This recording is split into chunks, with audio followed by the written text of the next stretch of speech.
umwami w'ikirere Kagoma. Ngeye ko kinagira mu bicu ng'umwami w'ikirere ndavuga Kagoma, inyoni y'imigi itagira iyindi yihigiye mu kirere, ikaba ikimenyetso cy'imbaraga, ubwigenge ndetse n'ubwenge. Uyu munsi tugiye kogorwa ikirere aho duhura n'iki gisiga cyitwa Kagoma, kikaba kimaze imyaka ibihumbi kiyoboye ikirere ku migabane 5 y'isi. Tugiye kurebera hamwe amoko atandukanye ya za Kagoma, uburyo Kagoma yihuza n'aho igeze ndetse n'uruhare rw'ingenzi ifite mu rusobe rw'ibinyabuzima. Digadi bijeje kuryoherwa mu matwi, mu maso no ku mutima. Iyi ni Inyamaswa TV. Lions roaring, eagles soaring high. Inyamaswa TV. Inyamaswa TV. Inyamaswa TV. Niki gituma Kagoma iba igihangange? Ubundi yirebye ubona atari nini cyane kurusha ibindi bisiga. Kimwe mu bintu bituma ibirenze ni ijisho ryayo. Ubushobozi bwayo bwo kureba buri ku rundi rwego, bukubye bw'umuntu 8 ku buryo ishobora kubona akantu gato kari kuri kilometero 3. Ariko hari n'ibindi tugiye kubona kuri Kagoma. Amababa ya Kagoma yaremewe kogorwa ikirere koko. Ubu bwoko bwa Kagoma bwitwa Bald Eagle, ifite umutwe w'ibara ryera. Amababa yayo arambuye areshya na metero zishobora kugera kuri 2.5 uhuje impera zombi. Niyo mpamvu iyi Kagoma ishobora kugurukira ku butumburuke bwigiye hejuru kurusha izindi nyoni. Amaguru ya Kagoma nayo ni indi ntwari ikomeye yifashisha. Ifite inzara zigondoye kandi zityaye cyane ku buryo ibasha gucakira umuhigo ikawukomeza ndetse ikawucagagura. Wowe Kagoma, umwami w'ikirere, nsambakira inkuba n'umuyaga. Wigira ubwoba, ni wowe rugero, umutima w'intwari n'ubwigenge. Umunwa wayo nawo uba wigondoye nk'indobani kandi utyaye ku buryo ifasha kubaga inyama niyo zaba zikomeye.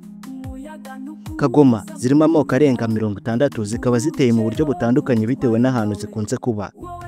Kagoma y'umutwe wera Bald Eagle niyo kirango cya Leta Zunze Ubumwe za Amerika, ikaba ishushanya ubwisanzure ndetse n'ubwigenge.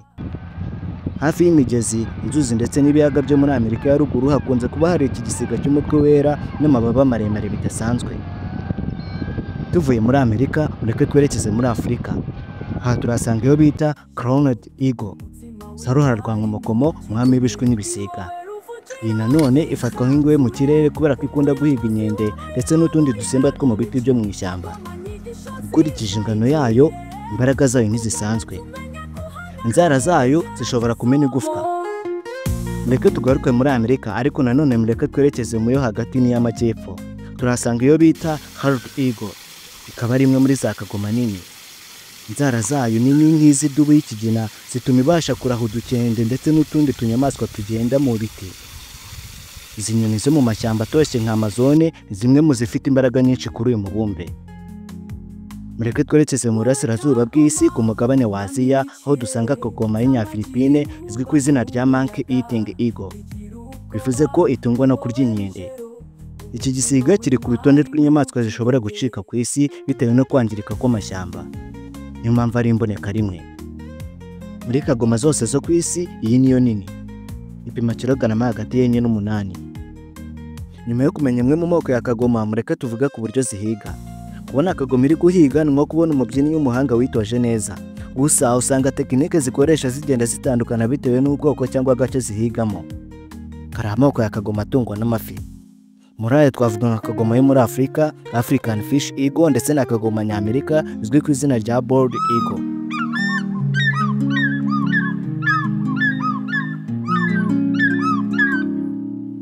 Ujya kubona ukabona Kagoma iri kugenda mu kirere hejuru y'amazi.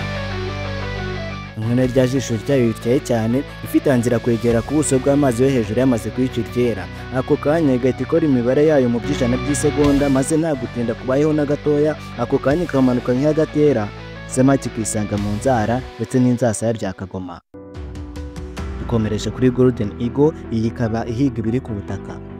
Ituruka mu kirere ikirasa ku muvuduko wa kilometero 320 mu isaha, igakubita urukwavu nk'inkuba ubundi ikarwandurukana.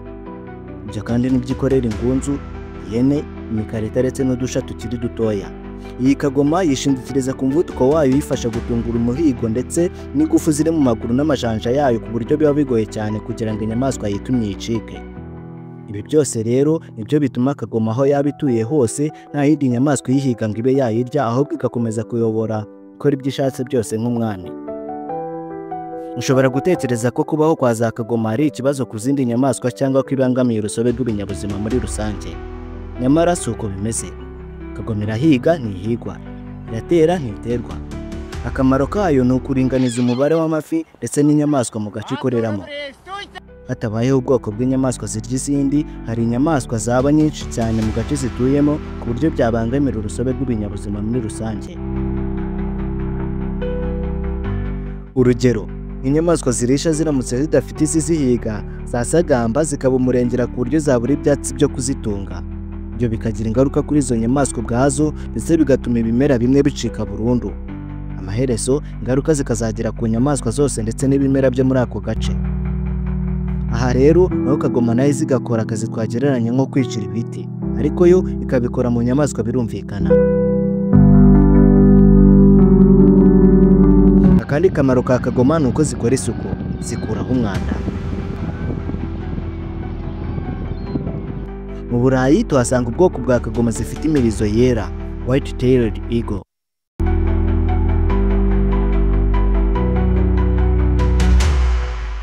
Izi zikunda kurya inyamaswa n'udusimba twipfushije, ibi bigafasha mu kurwanya ikwirakwira ry'indwara. Akazi kazo si uguhiga gusa, ahubwo zinafasha mu kubungabunga ibidukikije. Nubwo ibisiga bya Kagoma byagiye bitera abantu ubwoba kuva kera, ku rundi ruhande bagiye babikuraho amasomo menshi. Mu mico myinshi yo hirya no hino ku isi, Kagoma zarubahwaga zigafatwa nk'ikimenyetso cy'ububasha n'ubumana. Iyo abaromani ba kera babaga bagiye ku rugamba, bitwazaga amabendera ariho ibishushanyo bya Kagoma. These were the Aquila Feri, or eagle bearers, the ultimate symbols of honor and unity. Kuko bizeraga ko byongera imbaraga na morale mu ngabo zabo. Nkuko twabikomojeho, ikintu kirenze Kagoma yihariye ni ijisho ryayo ritagereranywa. Muri make niryo pfundo ry'ubuhangange bwayo. Iramutse itakaje ubwo bushobozi, ubwo yabibaye nka Samusoni wo muri Bibiliya ku munsi bamwogoshaga imisatsi. Ijisho ryayo rikubye iry'umuntu inshuro 8 mu kureba. Agasimba gato cyane kari kuri kilometero 3 iba yakabonye nk'aho kayegereye neza. Kilometero 3 zireshya no gutondeka ibibuga 30 bya football. Iyo ni intera ngufi ku ijisho rya Kagoma.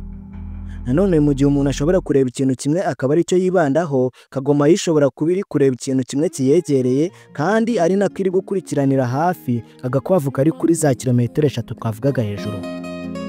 Nkuko wasoma igitabo, ari nako ucunganwa n'igisiga ngo kidakutwarira umushwi. Uwo mushwi wagenda kandi nyuma yaho nawe wakubaza ibyo wasomye muri icyo gitabo. Waye ufite ijisho nk'irya Kagoma, icyo kibazo nticyabaho. Igice cy'ijisho rya Kagoma gishinzwe kohereza amakuru mu bwonko gikora neza cyane kubera ko utunyangingo twihariye twitwa cones mu Cyongereza dufata amabara tukayakesha neza ku buryo ishusho y'ikintu igera ku bwonko bwa Kagoma igaragara neza cyane. Nanone Kagoma ibona urumuri ruri hejuru y'urw'abantu babona. Ibona urumuri rwitwa ultraviolet. Ibi bituma ibasha kubona n'utudetayi dutoya turi kuri buri kintu cyangwa ahantu yerekeje ijisho. Kuri Kagoma niyo kaba gasigazwa gatoya k'inyama kari ku butaka, ikabona nk'uko umuntu areba ku ikarita yegereje amaso. Ubu bushobozi bwo kurebera ikintu icyarimwe wongeyeho ubuhanga mu kuguruka nibyo bituma Kagoma iba imwe mu nyamaswa za mbere mu guhiga. Mu kanya nk'ako kugumbya mu gasozi, akantu kinyeganyeje gatoya ikaba yakabonye, ikaba yakagezeho ikakaraha mu masegonda 0 n'uduce, imeze nk'isasu rya mudahusha. Murakoze kuri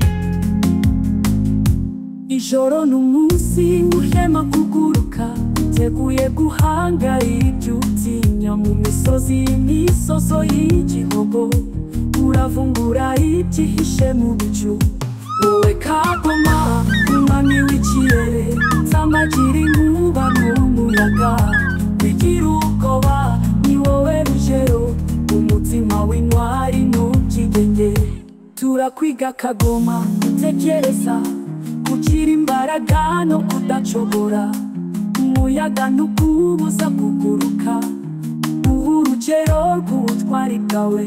Wowe Kagoma, umwami w'ikirere, nsamagira inkuba n'umuyaga, bigira ubwoba ni wowe rugero, umutima w'intwari ntukigenge. Ni wowe uruvugiro rwisanzuye, umuyobozi w'abayoboye mu bicu. Kagoma nyigisho nziza igiye tukugana tumenya guhangana n'ibigeragezo.